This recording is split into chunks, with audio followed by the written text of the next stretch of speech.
Hi YouTube, this is Marco Polo back with you.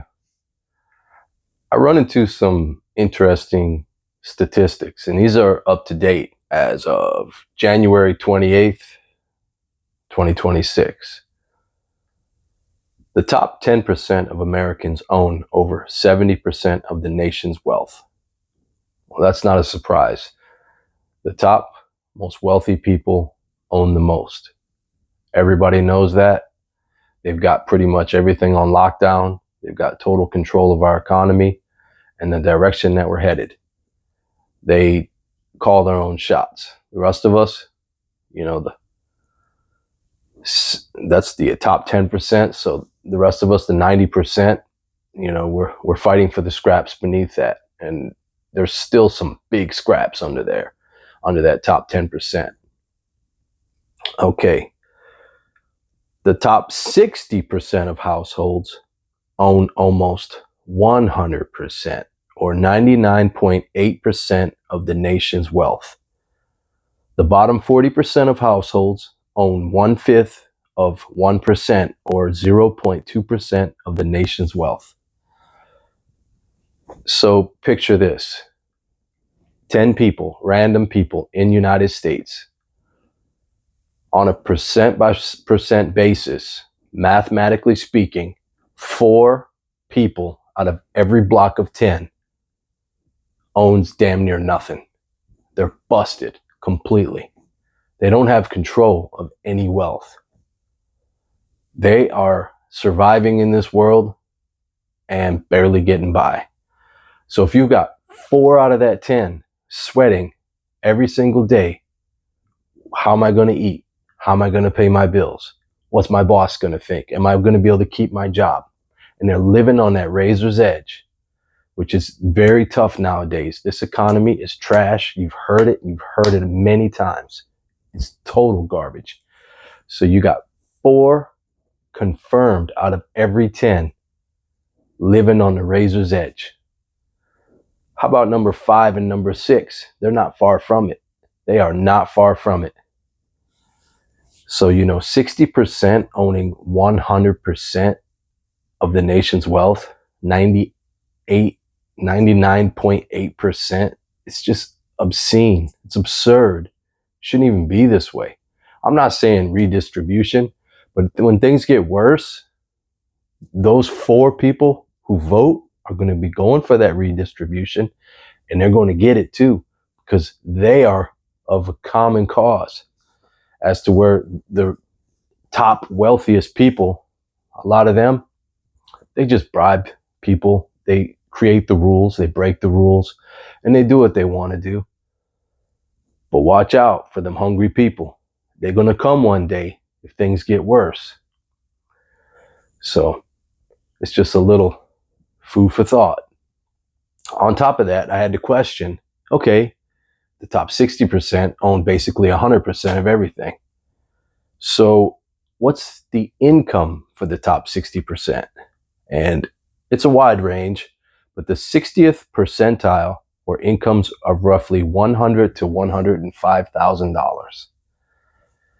In today's standards, I mean, you're doing good if you're making that, but in today's standards, it's not very good. It's not going to afford you a life to support a family in many of our areas in our country that are more desirable to live in, places that are more safe, places with better schools. Now, I'm not saying you can't find a place and make it work, or if you've already got yourself established, you've got a home, you've got, if you bought a home 10 years ago and you're living in a decent area, you're still paying those house payments that you had 10 years ago, but you have higher taxes and insurance, I'm sure. But the standard of living is a little bit better for you than somebody starting out to buy the house next door. See what I'm saying? If me and my family just started out, I came to your neighborhood and I make $100,000 and you're in a nice middle class area and I've got a family of 4 and we move in next door, we might not make it, man. Really, we might not make it. It's not set up right now for me to succeed if I was in that position. I'm not in that position. I've worked very hard and I've pushed myself, and I encourage you to do your own due diligence and see what this economy can do for you. There's not a lot going on for the common person who wants to join the crowd. If you're doing like everybody else does, you're going to get the same results as everybody else. And I'm telling you right now, everybody else is all these people out here, the ones you're seeing. You either seeing the people who spending money, and you're seeing a heck of a lot more people who ain't. And they're just hanging around, and they're the servants, and they're the help, and they're the ones just trying to do something, but not having the ends. It's broke people everywhere. Broke is like a disease. You don't want to be around too many broke people because they'll pull you down too. And I'm not saying, their personalities ain't right, or that they're not good people. Good people, that's a blessing. And they are not completely broken. They're not broken. But if they're broke, they cannot help you in any way monetarily. If y'all want to go get something to eat and you sitting around a table with 4 or 5 people, grown-ups, and you the only one can buy food, and you're going to look at all them and they're hungry and they're going to be looking at you. Not a good spot to be in, homie.